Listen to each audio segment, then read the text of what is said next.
Listo, ya estamos. Muy buenas tardes, estudiantes del Colegio Gabriel Betancur Mejía. Hoy estamos con estudiantes de grados noveno, décimo y once. Nos acompaña en este momento el profesor Fabián Sanabria, quien es doctor en sociología de la Escuela de Altos Estudios en Ciencias Sociales de París, Francia. Muy buenas tardes, estudiantes y docente de la Universidad Nacional y escritor. Muchas gracias, profesor Fabián Sanabria, por acompañarnos en esta emisión. Bueno, profe, le comento un poco. Este encuentro lo estamos haciendo en el marco de la cátedra de religión que tiene el Colegio Gabriel Betancur Mejía. Yo soy la docente Natalia García, soy magíster en investigación social. Así que un poco el enfoque que tenemos en la cátedra de religión es hacer la interpretación desde diferentes ámbitos de las ciencias sociales, es decir, sociología, antropología, miradas históricas, y un poco en este canal hacemos entrevistas en ese sentido.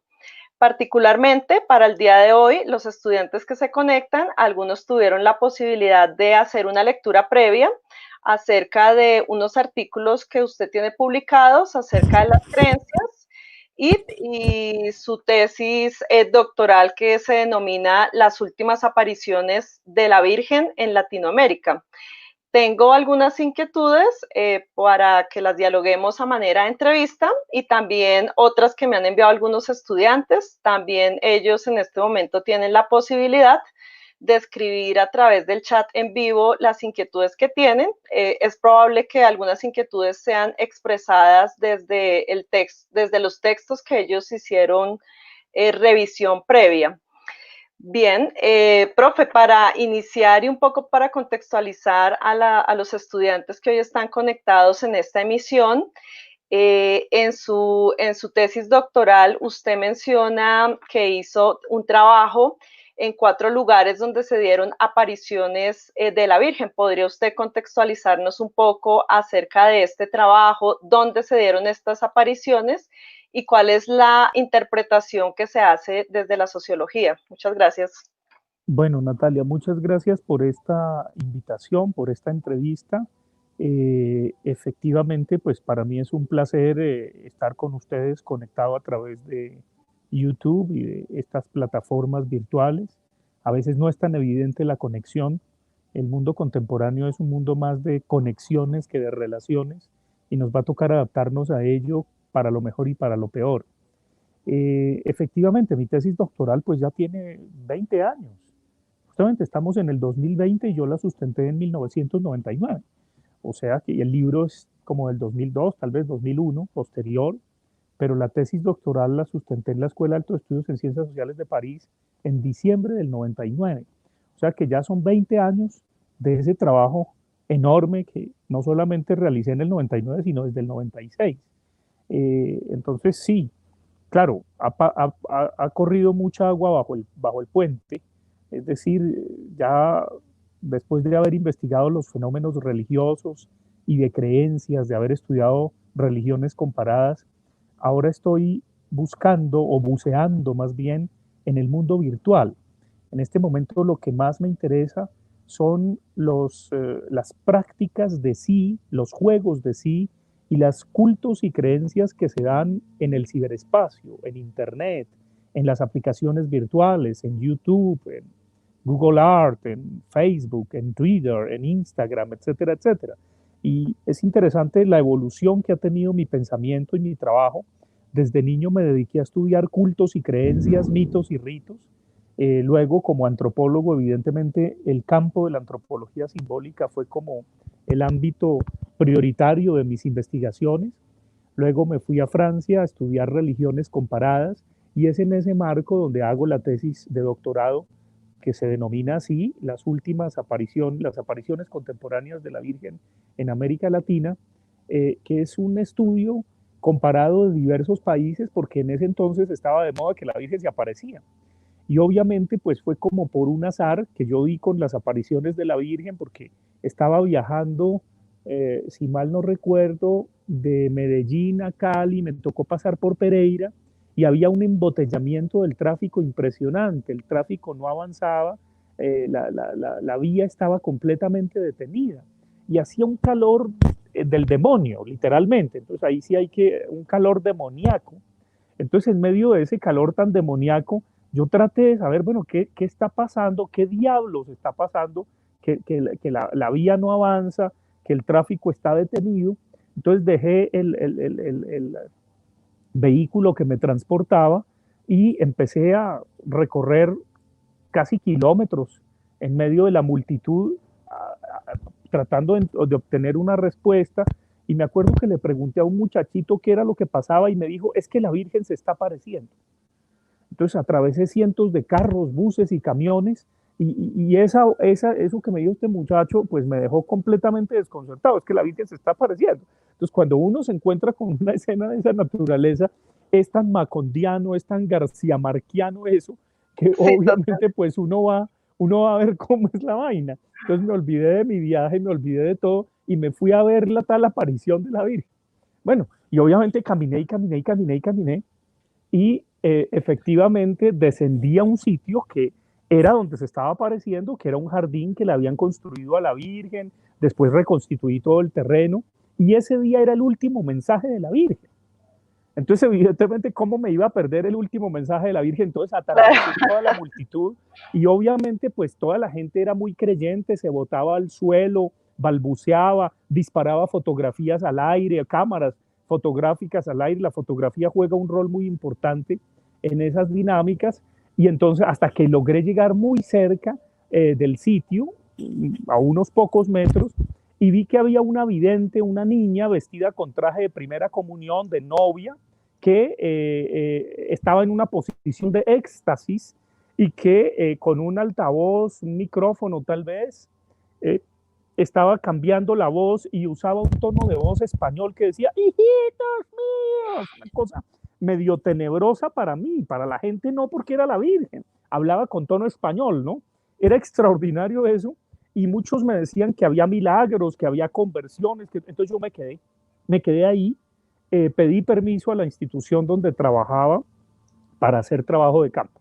Y descubrí poco a poco que había como una especie de paquete turístico, porque la Virgen se estaba apareciendo en simultánea en otros escenarios. Como la Virgen tiene el don de la ubicuidad, cosa que los comunes mortales no tenemos, entonces obviamente se estaba apareciendo en Pereira, Colombia, eso fue en Pereira, al mismo tiempo se estaba apareciendo en Cuenca, Ecuador, al mismo tiempo se estaba apareciendo en Huatusco, México, en Peña Blanca, Chile, en San Nicolás, Argentina y en Betania, en Venezuela. Claro, yo para la tesis selecciono 4 terrenos, pero viajé por toda América Latina con ese paquete turístico, siguiendo a las persiguiendo a la videntes. Virgen. Claro, persiguiendo a las videntes y al vidente. Había un vidente de la Virgen en Chile que los jesuitas le prohibieron que se declarara vidente porque era un muchacho que se había transvestido. Entonces, evidentemente, el director espiritual impuso su autoridad y esa aparición, pues no la contemplo porque la iglesia la desautoriza. Las demás tienen un acompañamiento y obviamente al mismo tiempo, después lo reconstituyo en París cuando hago mi doctorado, son las apariciones en Medjugorje, en Bosnia-Herzegovina, en Europa del Este.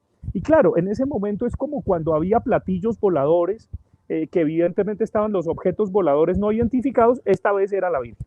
Entonces, obviamente trato de hacer un estudio antropológico muy profundo de todo esto que recojo, de los testimonios, del rol de la fotografía, invento una teoría del milagro inclusive, trato de entrevistar un poco a las personas más cercanas, a los directores espirituales, empiezo a surfear cuál es la posición oficial de la iglesia respecto a ello, trato de revisar mis cursos de mariología, hablo con 1000 personas.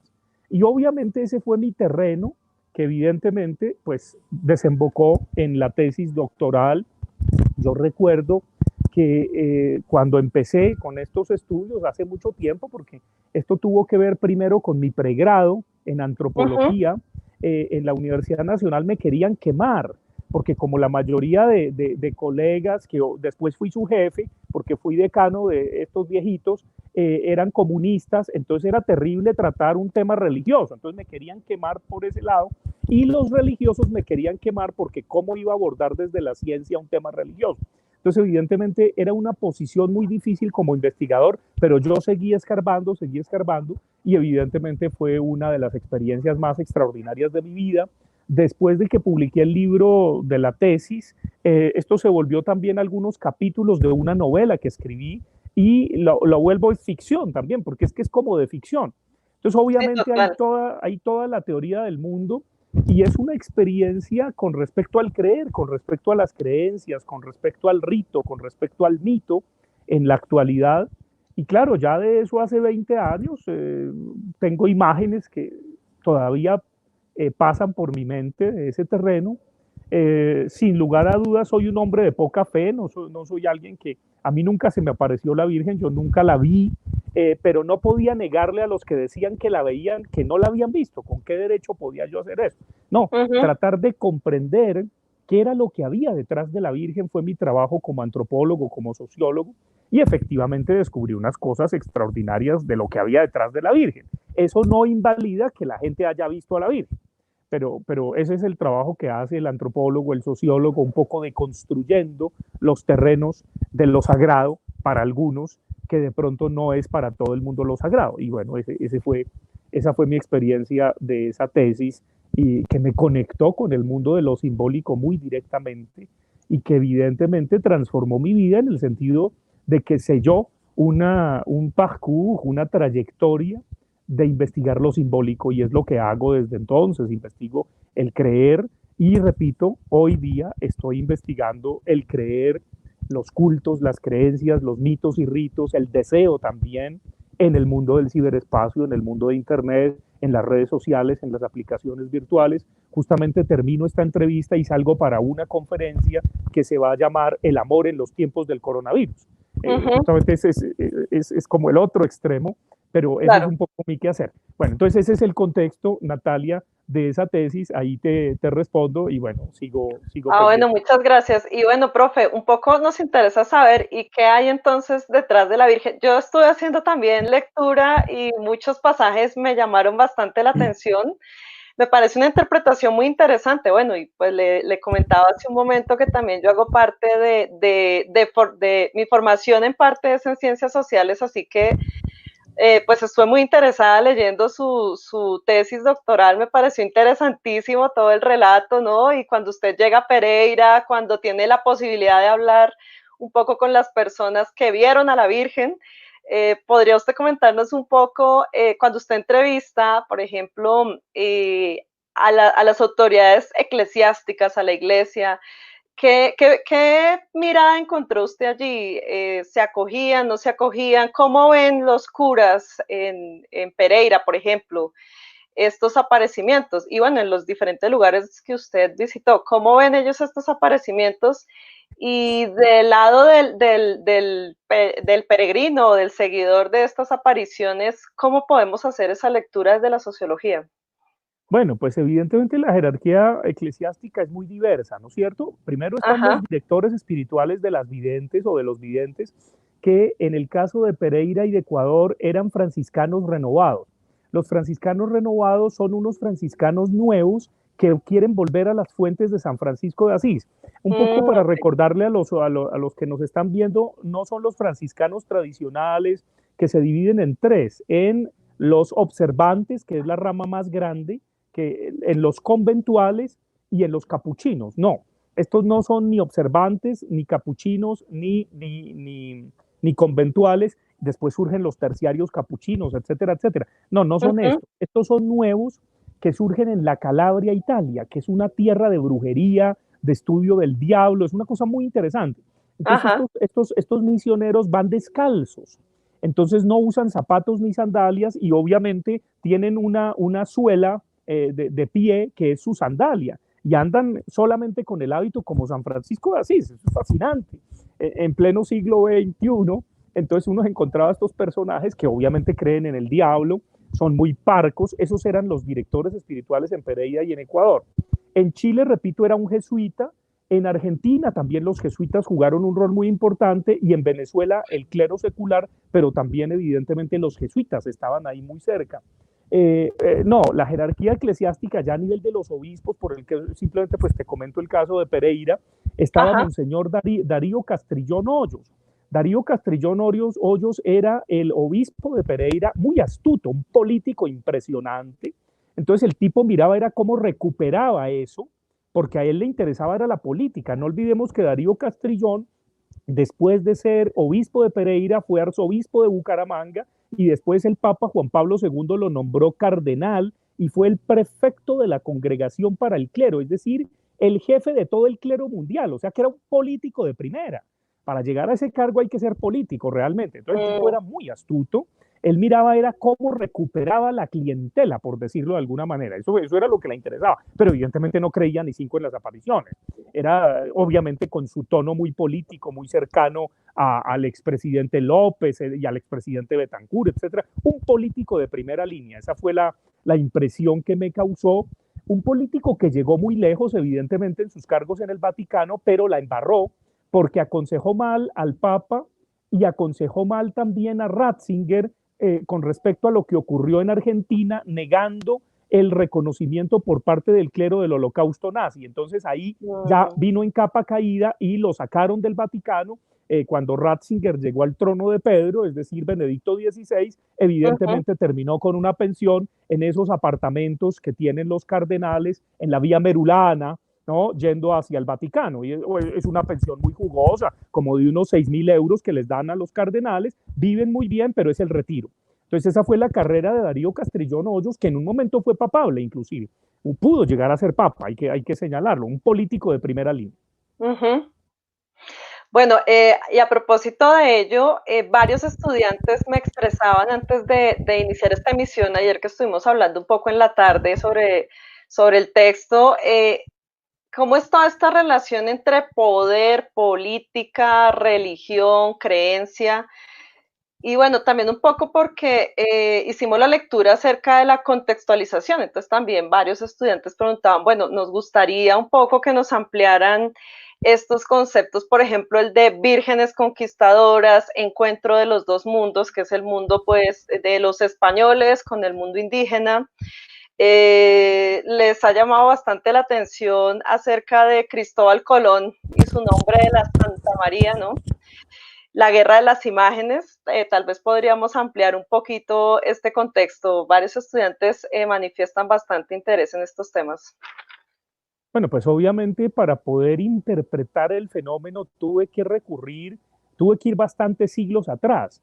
Es decir, tuve que ver cómo cuajó el imaginario de la Virgen en América, en el nuevo continente, y evidentemente tuve que mostrar, hacer un proceso de historización de ese imaginario de la Virgen en América, en el Nuevo Mundo, en el siglo XVI. Los primeros misioneros que vinieron, que fueron franciscanos, entre otras cosas, fueron los franciscanos los que introdujeron el imaginario de la Virgen en América y fueron fundadores de ciudades. Y a medida que iban fundando ciudades, le ponían un nombre de la Virgen porque se suponía que los franciscanos en ese entonces, todavía lo son, pero en ese entonces sobre todo eran milenaristas y así combatían al diablo.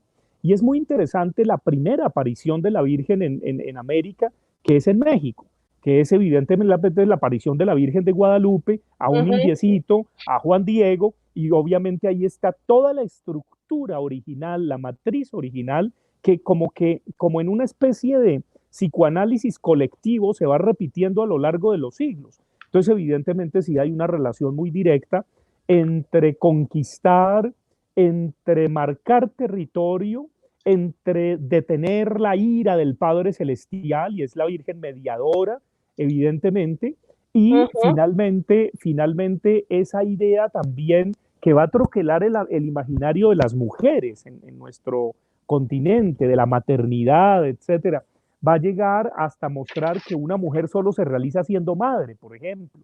Va a tener que ver con el erotismo, con la negación del cuerpo. Muchas veces recordemos que la Virgen está aplastando desde la Inmaculada Concepción a la serpiente, que es el signo del falo. Evidentemente hay todas esas interpretaciones iconográficas. Entonces, obviamente, el imaginario de la Virgen juega un rol muy importante. No es Uh gratuito -huh. que la extrema derecha latinoamericana sea tan mariana. Uno podría verlo en diversos países. Usted encuentra son marianos y todos estos tienen una profunda negación del cuerpo. Hay una cantidad de estructuras antropológicas y políticas que se despliegan de ese marianismo casi que fanático, podría decirlo. Eso no quiere decir que la Virgen no sea extraordinaria, maravillosa, como imaginario, etcétera, etcétera, pero también hay una lectura que permite comprender un modus operandi de ciertos individuos, un cierto temor al cuerpo, sobre todo. Ahí hay algo muy interesante y al final de la tesis justamente trato de mostrar cómo hasta qué punto podría haber una oposición entre feminismo y marianismo. Y yo digo que no necesariamente, que justamente lo que encontré en los terrenos que investigué es que es una falsa oposición, porque las mujeres se estaban empoderando gracias a la Virgen. La mayoría eran madres cabezas de familia y la mayoría se servía de la Virgen para que los maridos o los machitos que las habían abandonado volvieran y se convirtieran, para que los hijos roqueros que metían marihuana se convirtieran a la Virgen y se volvieran roqueros de la Virgen. Entonces era muy interesante cómo con ese nadadito de perro, cómo con esa agüita mansa, evidentemente las mujeres manejan de una manera extraordinaria a los hombres. Y eso me fascinó de las apariciones marianas. Es decir, eso hay de todo. Entonces, es decir, la tesis está, el libro está, ya se agotó desgraciadamente, pero pues hace mucho tiempo que no hablo del asunto. No pensé que en esta entrevista iba a hablar de eso, francamente, pero ahora que vuelvo, pues no, es extraordinario porque ahí dijéramos, aprendí dos cosas que me parecen muy importantes cuando uno es un antropólogo, sociólogo de las creencias. No basta con comprender la alienación del sentido, no basta con explicitar o con explicar la alienación del sentido, es decir, el sentido fundamentalmente está alienado, esa es una perspectiva muy sociológica, cuando uno muestra qué hay detrás de X, sino que hay que comprender el sentido de la alienación. Pongo un ejemplo. La mamá se va a cantar alabaré a mi Señor y gloria, gloria, aleluya, y es feliz allá en su secta protestante, en su iglesia garaje, da todos los diezmos, paga las ofrendas, etcétera, etcétera, y el hijo le reclama diciendo, mami, pero ¿por qué se va allá? Si allá la alienan, ese pastor se compró una camioneta, es un estafador, todo ese tipo de cosas.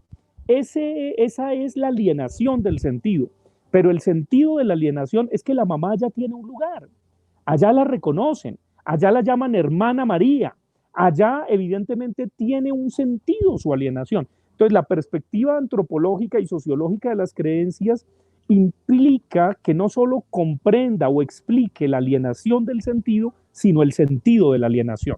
Y entonces evidentemente es un trabajo un poco más completo cuando uno trata de deconstruir qué hay detrás de, pero al mismo tiempo cómo ese detrás de completa al individuo, completa a los grupos, a las familias, a las personas, etcétera, etcétera. Bueno, y algo que me manifestaban los estudiantes en la conversación que tuvimos es por qué esta imagen de la Virgen se vuelve tan poderosa en tiempos de la colonización en América, porque bueno, claro, no sé, hubiera podido ser la imagen, qué sé yo, de San José, la de Jesús, pero esta es una pregunta bastante recurrente entre los estudiantes. Bueno, ¿qué sucedía allí, no? ¿Por qué esta imagen y no otra? También me expresaban los estudiantes cómo, pues se supone que la Virgen es una sola. ¿En qué momento es que empieza toda esta cantidad de la Virgen de Guadalupe, la de la Concepción, aquí más cercano la Virgen de Chiquinquirá, etcétera? Entonces, bueno, ¿en qué momento? O sea, ¿qué pasa socialmente para que aparezcan todas estas vírgenes?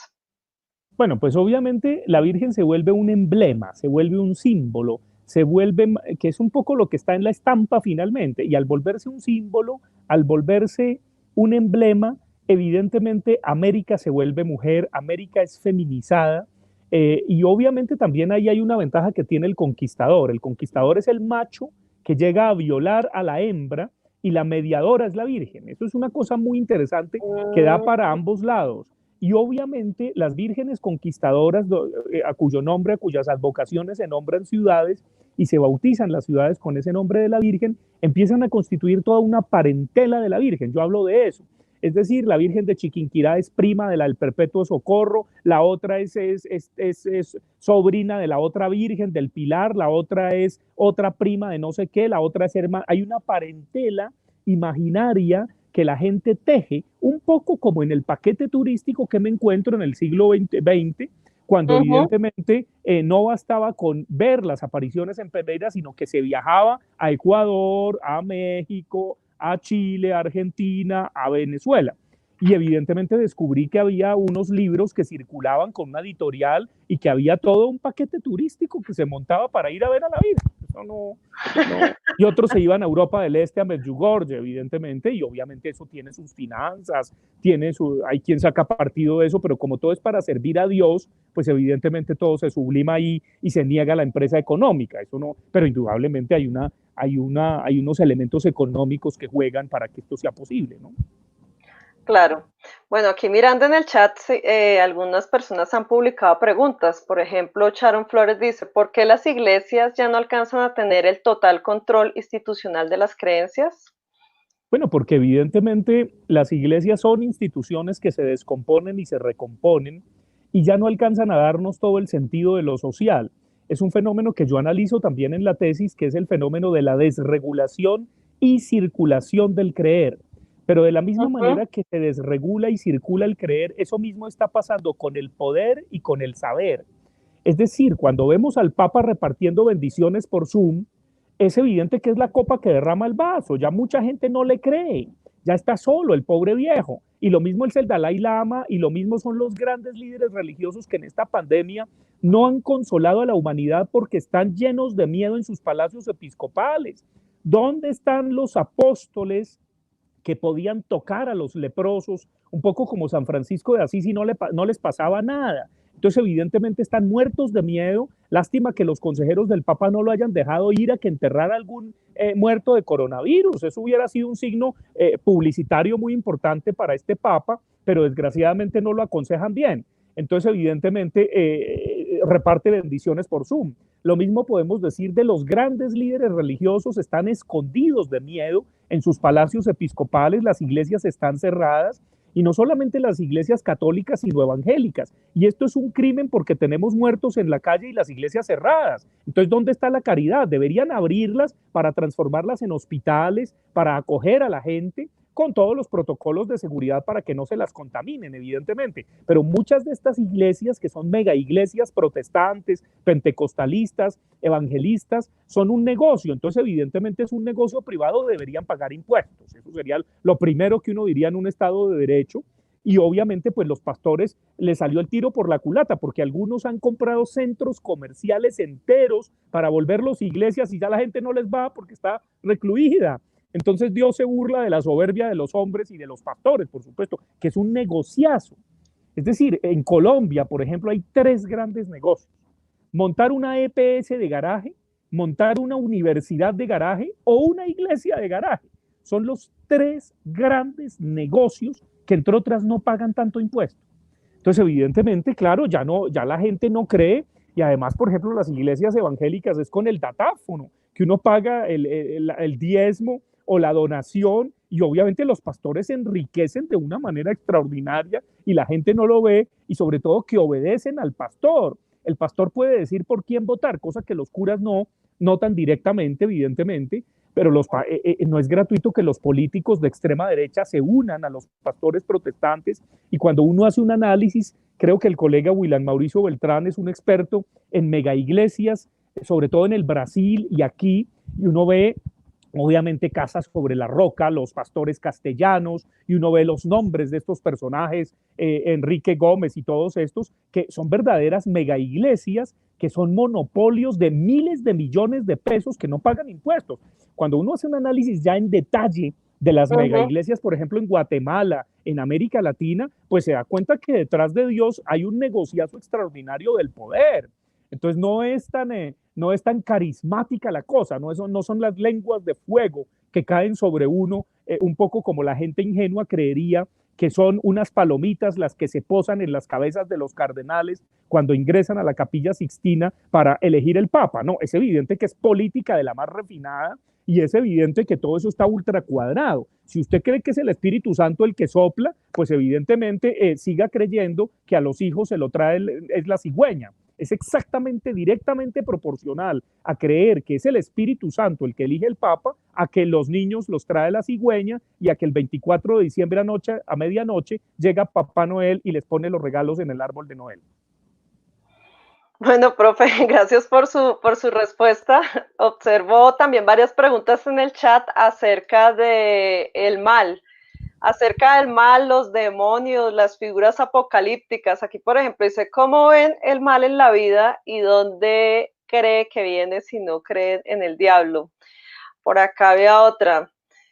¿Cómo le parece que ellos creyeran en el diablo? Bueno, imagino que la referencia que se hizo hace un buen rato, pero bueno, ahí veo en el chat varias preguntas acerca del el problema del mal, las figuras apocalípticas. ¿Qué nos dice la sociología, profe? ¿Qué interpretaciones hace usted al respecto? Bueno, primero, para el Apocalipsis debo decir que eso tiene un contexto cuando se escribió ese libro, que eso no lo escribió San Juan, sino la escuela de San Juan, que se recluyó en una isla, que es la isla de Patmos, y evidentemente el contexto en que se escribe el Apocalipsis es contra el Imperio Romano. Es una manera como todos estos cristianos que se estaban escondiendo en las catacumbas y que huían de Roma, tratan de defenderse con un imaginario muy poderoso contra las tenazas de los emperadores que los echaban al circo romano y al coliseo, ¿no? Que es extraordinario. Por ejemplo, una de las cosas, yo debo un paréntesis aquí angular, debo Uh -huh, confesarlo, yo soy un fan de los gatos, de los felinos. Para mí los felinos, los hermanos felinos, como diría San Francisco, son muy importantes. Entonces yo soy muy feliz de pensar que este año el Papa no pudo sacar a los gatos del Coliseo Romano, porque normalmente en la mañana del Viernes Santo, que de santo no tiene nada, sacan a los pobres gatos, los capturan, para que por la noche pueda venir el Papa a hacer el Via Crucis. Entonces, gracias al coronavirus, este año los felinos, que están por cientos, por miles inclusive, en el Coliseo Romano, permanecieron en su territorio y no los sacaron del Coliseo, porque es extraordinario. Cuando vayan a Roma, si ustedes han viajado, miren la cantidad de gatos que hay en Roma y en el Coliseo Romano. Entonces yo le daba gracias a Dios por el coronavirus, porque gracias al coronavirus el Papa o los aliados del Papa no sacaron a los gaticos el Viernes Santo para que en la noche hicieran el Via Crucis y le tocó hacerlo a puerta cerrada. Entonces fíjense que también la pandemia ha defendido a nuestros hermanos felinos. Entonces eso me pareció extraordinario.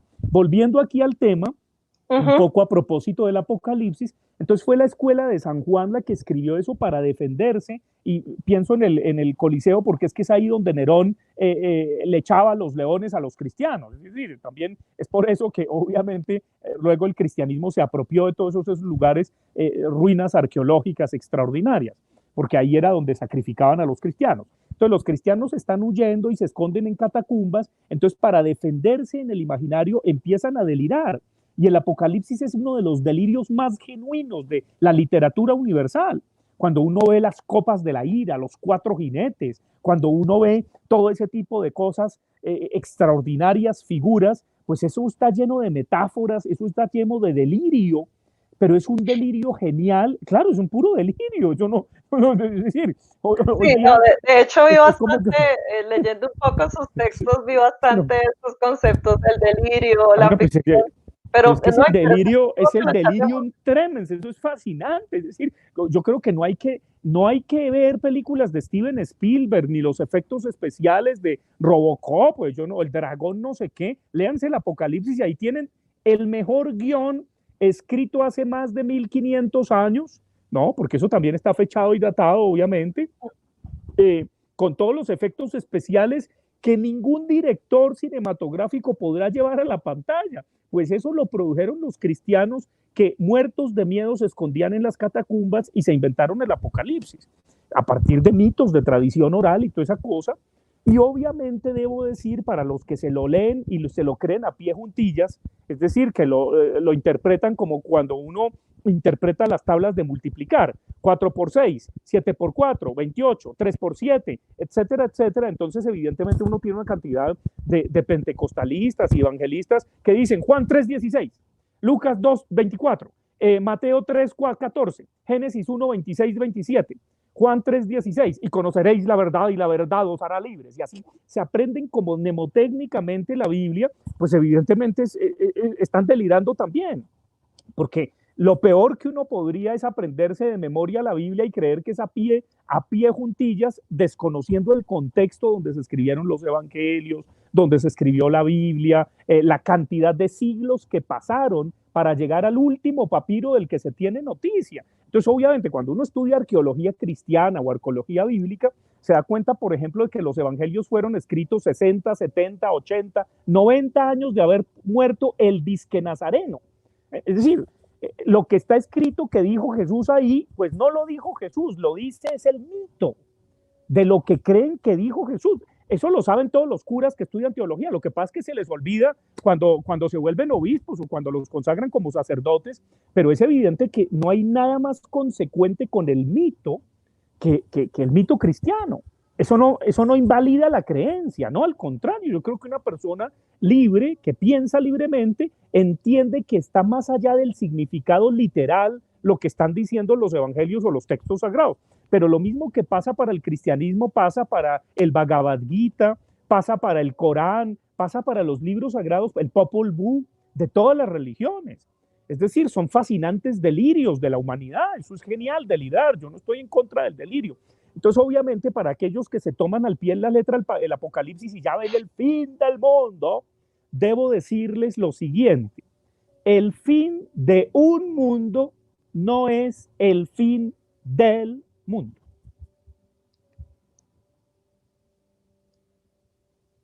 El fin de un mundo no es el fin del mundo.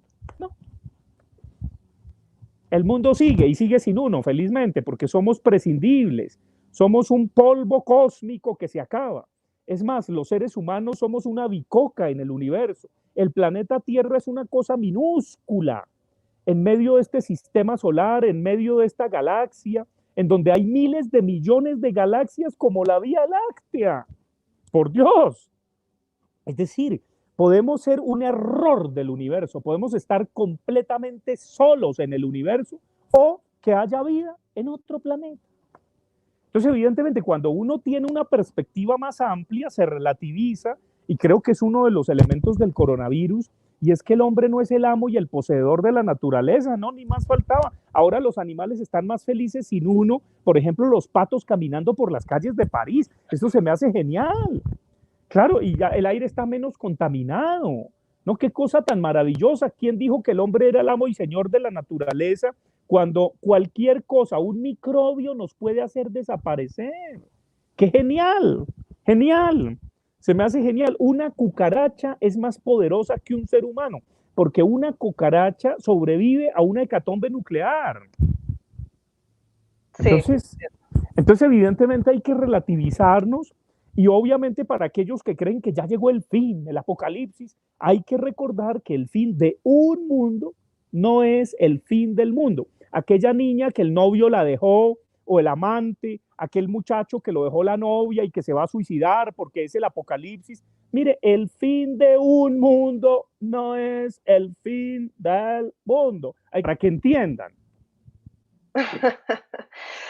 Profe, a propósito del coronavirus, por aquí encontré algunas preguntas en nuestro chat virtual en vivo. Dice Giancarlos Duarte, lo que se está presentando en el mundo con la pandemia por el coronavirus, al ver la poca reacción de los dirigentes religiosos, ¿le quita creencia a los seguidores de ellos? Bueno, ¿cómo vemos las creencias y las religiones en este contexto del coronavirus? Bueno, lo que les quita es credibilidad a los que se las dieron de ser los sacerdotes, los administradores de lo sagrado. Pierden credibilidad. Y en este momento estamos llamados a reinventar los dioses, a reinventar lo sagrado. No hay que olvidar que para el paganismo los dioses son un invento de los hombres. Esa es la gran verdad del paganismo. Cuando uno estudia religiones comparadas, descubre una verdad de perogrullo que el creyente no quiere reconocer. Y es que las religiones nacen, crecen, se reproducen y mueren. Se multiplican, se dividen, se ramifican y mueren. Cuando uno estudia historia de las religiones, constata que hay cientos de religiones sepultadas, muertas, panteones de dioses que ya están, se volvieron arqueología. Claro, como uno cree tener la verdad, el creyente, que ese es el problema del creyente y del creyente fanático. No, él tiene la verdad. Yo me acuerdo un día, hace unos años, por época justamente de las apariciones de la Virgen, yo fumaba pipa, fumaba tabaco. Entonces estaba en una banca fumándome mis bocanadas de tabaco y llegaron dos hermanas testigas de Jehová. Ahí hay que hacer aclaración, acuerdo de género. Entonces llegaron las testigas de Jehová a evangelizarme, pero en el fondo querían evangelizarme porque les molestaba que yo fumara y para ellas es pecado fumar. Entonces yo como las conocía, es decir, vi su indumentaria y dije, ya sé que es lo que vienen a importunarme mi paz de fumar mi tabaco. Entonces les dije, hermanas queridas, yo me convierto a su fe ya mismo. ¿Dónde les firmo? Ya. Y ellas quedaron como sorprendidas ante mi declaración y en el fondo dibujaron una sonrisa en sus rostros. Entonces me preguntaron, ¿y cómo hacemos? Y yo les dije, con una condición, con que ustedes me juren que están en el error y que la verdad la tienen los católicos. Pues ellas se fueron muy tristes porque tenían la verdad y me dejaron en paz fumando tabaco.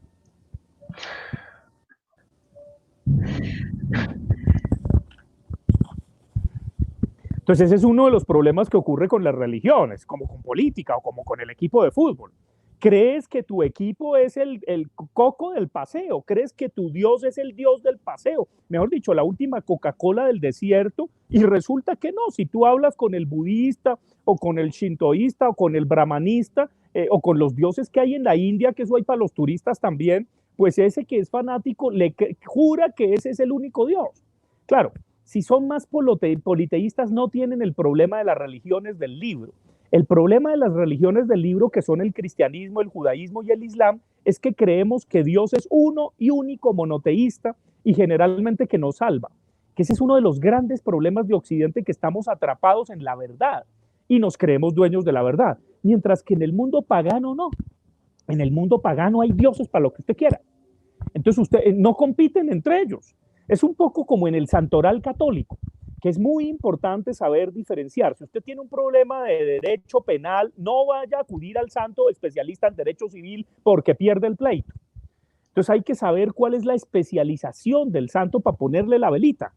Usted no le vaya a pedir a San Antonio, qué sé yo, él sirve para hacer aparecer las cosas perdidas o para que recupere al novio. Entonces póngalo boca abajo y después de que lo ponga hasta que vuelva el novio y entonces lo vuelve y lo pone boca arriba, pero no le vaya a pedir, no sé, que se gane la lotería porque para eso no sirve San Antonio.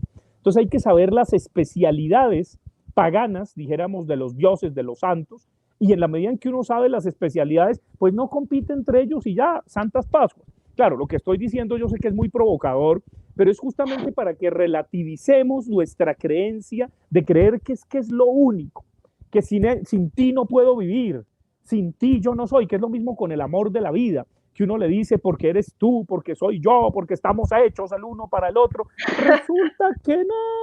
Resulta que no, con el tiempo, cuando uno se quería saltar al abismo porque lo había abandonado el ser, el amor de su vida, se da cuenta, es increíble que yo me haya enamorado de esta babosa o de este baboso. Es extraordinario. Entonces, por eso les digo, el fin de un mundo no es el fin del mundo.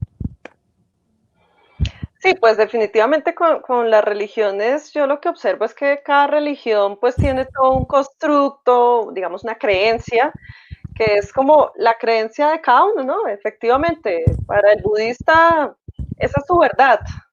Claro, aunque el budista, la ventaja que tienen los paganos y los que no pertenecen a las religiones del libro es que no convencen a los demás y no pretenden que si el otro no cree, lo queman en la hoguera con la Inquisición. Esa es la pequeña diferencia. No hacen proselitismo, mientras que los de las religiones del libro, los monoteístas, sí.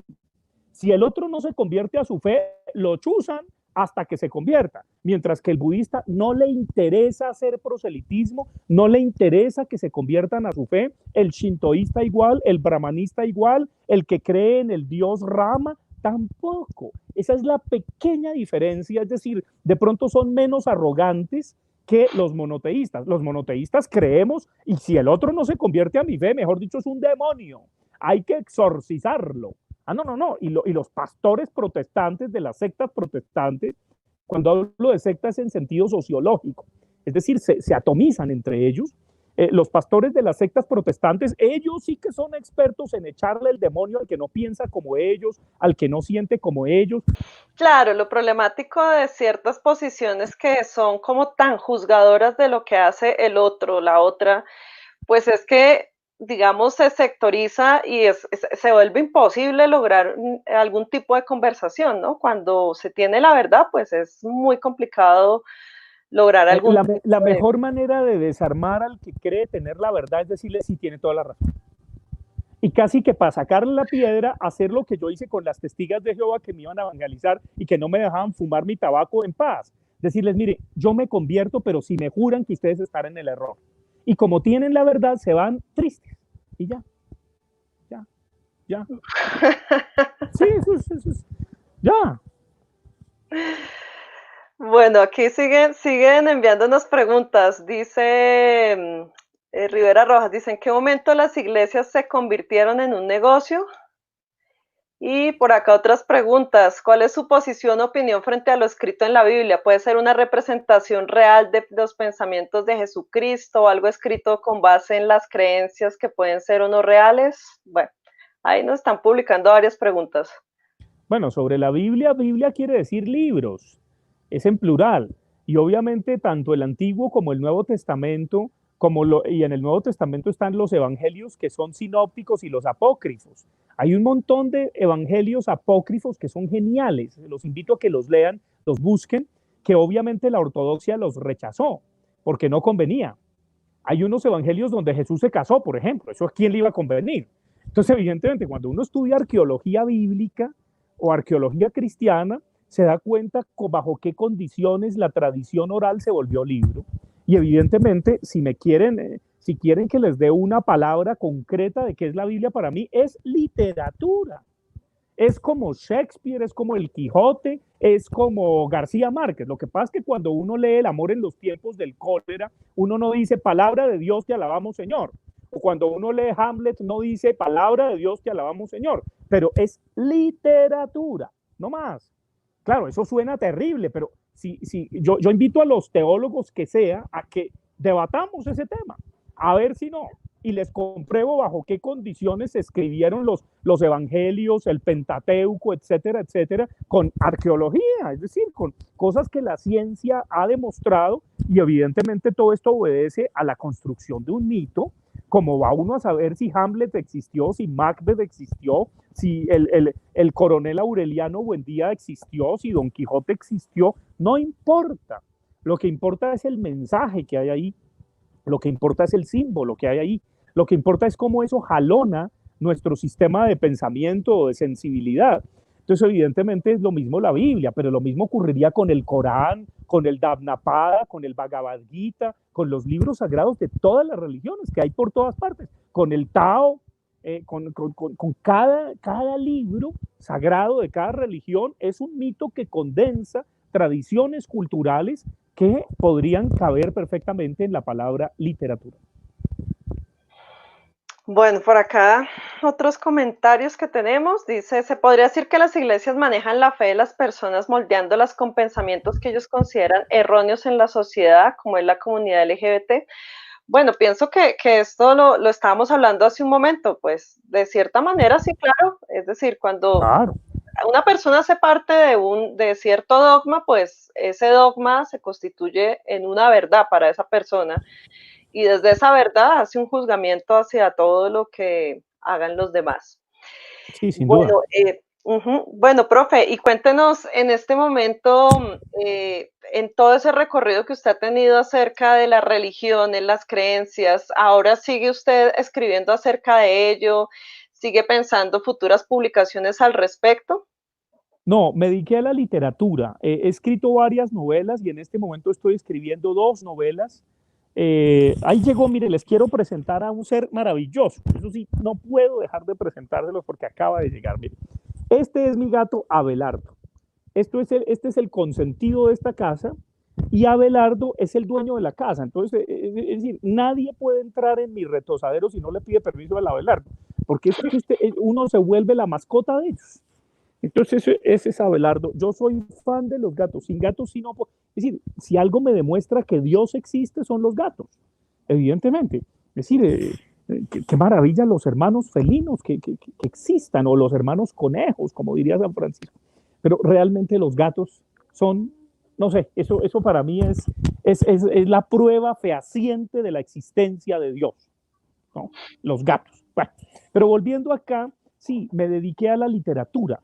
Entonces la literatura es inventar personajes, qué sé yo, y ahora estoy un poco con la conferencia que ahorita me toca seguir del amor en los tiempos del coronavirus, tiene que ver con un fenómeno que se va a multiplicar terriblemente, que es el fenómeno del amor líquido del que habla el sociólogo polaco recientemente desaparecido Zygmunt Bauman. Bauman. Ya no nos relacionamos, sino que nos conectamos y en cualquier momento podemos oprimir la tecla delete y desaparecer al otro. Entonces hay un fenómeno psicoanalítico que ha sido bastante explotado y explorado en las 2 últimas décadas, que ya existía evidentemente, pero que me ya está llamando mucho la atención, que es el fenómeno del perverso narcisista o la perversa narcisista también. El perverso narcisista es una persona que para no enloquecer, para que no le dé una psicosis, vuelve psicótico al otro. Vuelve loco o loca a la otra persona, le echa la culpa a la otra persona en una relación muy ligada, en donde agarra a la otra persona de la manera más sutil del mundo y hace que, y la humilla y hace que la otra persona se pliegue a él, etcétera, etcétera, de una manera muy sutil. Tan sutil que si alguien alrededor de la víctima le dice, ese es un perverso narcisista, ella lo defiende. No porque le pegue, no, es todo de una manera terriblemente sutil. Esa es la perversión narcisista. Pues bien, en las relaciones a través de las plataformas virtuales de WhatsApp, de YouTube, de Facebook, de Instagram, se está multiplicando y se va a multiplicar geométricamente la perversión narcisista. Comportamientos de perversión narcisista, es decir, a la persona que nos interesa, que queremos, la dejamos en visto, no le respondemos, nos hacemos los bobos, miramos la historia entrando con 1000 triquiñuelas a la plataforma, pero para que la persona no se dé cuenta, etcétera, etcétera, etcétera. Y ese suspenso de la perversión narcisista es lo que me está interesando para una novela que estoy escribiendo en este momento. Qué interesante, más dedicado en este momento a la literatura. Así es. Bueno, por acá en preguntas nos dicen, Kevin Pardo, a lo largo de su estudio, ¿cómo se siente a nivel emocional? No, pues dijéramos, eso es una delicia, sobre todo porque uno siente la gracia divina en sentido panteísta, es decir, Dios está en todo. Y obviamente vivo rodeado de objetos bellos, agradables, trato de no amargarme la vida. Bien, bueno, aquí vamos con una última pregunta. Dice Cristian Monzón, ¿cuál es la diferencia entre creencia y religión? Bueno, dijéramos, la creencia no es solamente religiosa. La creencia puede estar en el fútbol, puede estar en el deporte, puede estar en la moda, puede estar en la política, puede estar en la ciencia. Ahora, lo que pasa es que un tipo de creencia muy importante es la creencia religiosa. Dijéramos que la matriz para entender las creencias está en el campo religioso, pero la creencia la encuentras en sufrir por los centímetros de menos o los kilos de más. Claro, las creencias, veía inclusive en sus artículos, usted nos comentaba que la creencia pues está en diferentes ámbitos, solamente que la religión parece que en ocasiones hiciera una cierta apropiación de la creencia, ¿no? Exactamente. Sí, es una apropiación y es como si usurpara, de alguna manera, como que cooptara el espectro de todas las creencias, pero es solo una modalidad del creer la religión. Hay muchas otras modalidades. Uno puede creer en el tejo o en el billar o en el fútbol o en cualquier deporte. No podemos escapar a la creencia, no podemos dejar de creer. Siempre creeremos en algo, si no creerá usted en las zapatillas Nike o Adidas chiviadas que se compra, o en la proteína chiviada que hace que se vuelva vigoréxico y saque esos músculos de nano empaquetado. Pues bueno, profe, creo que hasta aquí hemos abordado, digamos, aspectos relevantes que queríamos conversar con usted acerca de religión, de creencias, de su estudio tan interesante acerca de las apariciones de la Virgen en Latinoamérica. Así que finalmente, pues bueno, yo le agradezco, profesor, por haber aceptado esta invitación. Me parece muy interesante que podamos hacer, digamos, este tipo de espacios porque sobre todo en un colegio público, pues pienso que definitivamente tenemos que darnos a la labor de escuchar diferentes versiones. Aquí hemos tenido entrevistas, inclusive, bueno, con personas que hacen parte de religiones en específico para conocer cómo se leen, cómo se entienden ellos en sus contextos, en sus formas de ser, de actuar, en sus ritos, ¿no? Cómo ellos otorgan un significado desde allí. Pero también es interesantísimo poder hablar con personas que nos hagan otro tipo de interpretaciones y de acercamientos. Entonces, en ese sentido, profesor, muchísimas gracias por este encuentro.